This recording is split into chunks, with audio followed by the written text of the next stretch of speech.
Silvestre. I'm 31 years of age. I am a Roman Catholic. I have one brother, and I am the eldest of the family.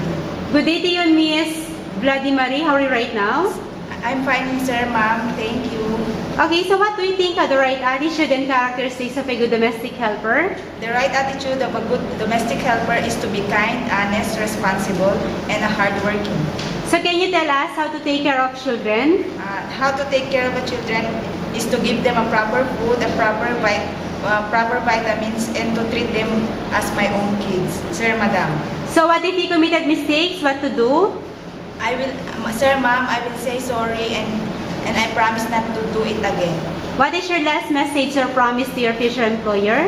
Sir, ma'am, I really need this job for my family and I promise to finish my contract in 2 years, ma'am. Thank you, Miss Bloody Marie, and hope to see you soon in Singapore. Thank you, sir, madam.